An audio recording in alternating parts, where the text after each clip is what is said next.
Hello, my internet peeps. How are you today? This is Scott Rideshare. So today, I want to talk about Trip. What is Trip? No, I don't mean did you have a nice trip? See you next fall. Sorry, that was a horrible joke. Trip is a new rideshare app, a new rideshare company that just started. It's about a month old, maybe. And I initially did this video some time ago. And I didn't like the way it came out, so I kind of left it in my queue. And then I said, you know what, this is getting kind of late. I really need to do this video, so I'm just redoing the whole thing. Anyway, the first time I heard about Trip, it was when I was driving with a passenger in my car, and it was about 8 to 10 months ago. And the passenger mentioned that there's a new company coming out where drivers will be able to pay the company $200 a month, and then whatever they make in fees, they get for free. And I thought that was a great idea because for both Lyft and Uber, I'm paying them more than $200 a month. It's just death by a thousand cuts. You know, they take out a little bit here, a little bit there, and it turns out to be way more than $200 a month. In either case, my thought process was if I pay the $200 and then let's say I get it done in the first couple days, 3 days, then the rest of the month is mine to keep. So I thought that was a pretty good idea, and I kept my ear to the ground so that if I hear anything, I could look into it further. Well, the next time I heard about it was when the Rideshare Professor, Torsten, he did a video on it. Now, Torsten is much better at business than I am. And he did his due diligence researching the company. And I'll post a link down below if you're interested in hearing what he had to say. If I remember correctly, it's been a while since I looked at the video, but one of the things he mentioned is that this guy hasn't really, the CEO of this new company, Trip, hasn't really succeeded at anything before. And I don't really hold that against him because if you know the story behind Thomas Paine, he tried like several different careers before he ended up coming to America with a letter of recommendation from Ben Franklin, getting a job, seeing what was going on here in the colonies, and wrote the little pamphlet called Common Sense. And that Common Sense was really the first time colonists started talking about revolution and created the United States of America. So you can't really hold the fact that somebody didn't succeed prior against them. But everything else Torsten says, I'm like with him 100%. I agree with what he's saying. Then shortly after that, or a week or two after that, I forget. I'll find those videos and post them down below. Kevin, the Apptrepreneur, also talked about Trip. He met with the CEO, and then he posted one video that was a pro for the company, another video that was a con for the company. And I agree with Kevin. I'm going to say that from my point of view, the bottom line with Trip is that I'm going to be cautiously optimistic. I'm going to keep an eye on it and see where it goes. But I'm not going to jump in right away because there are some fishy things there going on there. Anyway, one of the things that people have said is that Trip is set up like a pyramid scheme. And I wanted to kind of talk a little bit about that. You have what's known as multi-level marketing companies, which is what Trip is. They're MLMs. You have Amway as a big, well-known name. Mary Kay is another big, well-known name as far as multi-level marketing is concerned. The thing is that a lot of people have a tendency to think that they're pyramid schemes, which is something else completely. One of the things I'm prompted to talk about real quick here is when people talk about pyramid schemes, this is what I kind of think of, okay? For the first time ever, I'm going to do for you, I'm going to do a PowerPoint presentation. now, since I'm a 19th century man in the 21st century world, this is how I do PowerPoint presentations, okay? And this is the way I see corporate America, okay? You have a CEO at the top, right?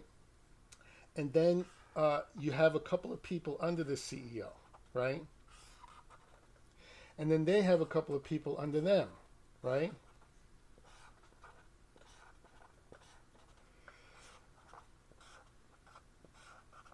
And you can keep going further down. And doesn't that look like a pyramid to you? It looks like a pyramid to me. So, in my view, corporate America is a pyramid scheme. And I have said in the past for anyone who's watching my videos that I don't really like large corporations. The larger a corporation gets, the more I think we as consumers need to stop shopping there.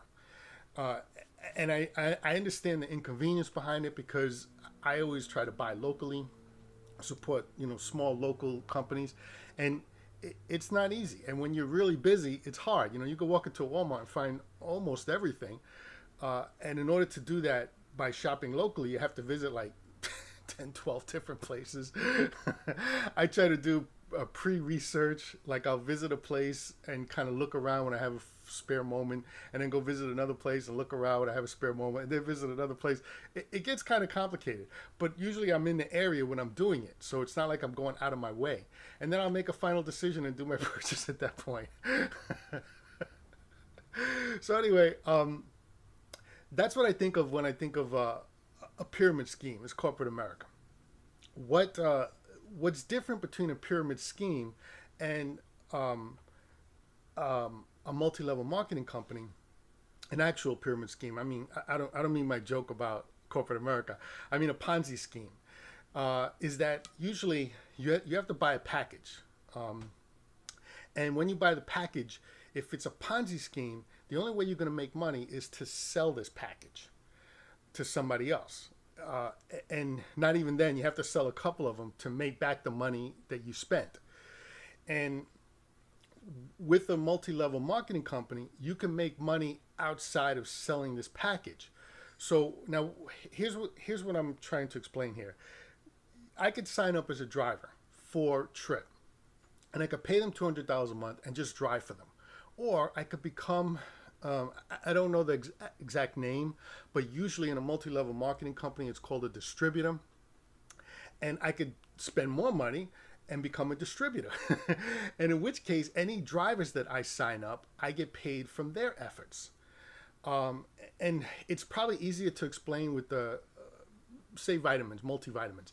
There's these multivitamins that are supposedly the best, and somebody, gives me some samples and hands me a DVD or a link to their YouTube channel or their website or whatever, and I watch the video and I try the vitamins, and then I come back to the person and say, hey, look, I really like these vitamins. Can I get some more? And what the person will do is will just sell me the vitamins that they have. And what they're doing is they're buying those vitamins at a discount and selling it to me at retail. That's all it really is, except they're not allowed to put a retail store up. And then after a couple of times, they'll say to me, look, I can show you how to get these vitamins for free because they're pretty expensive. And I go, well, how? And they sign me up as a distributor. So now what I need to do is I need to go out and find more distributors to sign up. And the more distributors I sign up, the less the vitamins cost for me, because every time they buy their vitamins as distributors and sell vitamins as distributors, I make some profit. The thing about multi-level marketing companies is that most of the people don't make money. It's like something like 94% of people who sign up for multi-level marketing companies don't make money. That doesn't mean it's a pyramid scheme. Pyramid scheme means you can't make money elsewhere, except for selling these packages. Now, you always make more money if you sign. The more people you sign up, the more money you're going to make. And it's not easy because you have people signing up and you have people dropping off. So you kind of have to keep signing people up. And it is possible to make money, but most people don't because they end up spending more money into the business than they do signing up. Now, when it comes to Tryp, I get a little confused, okay? Because my understanding, when I went to the website and I looked it up, I can sit there and hand out the app.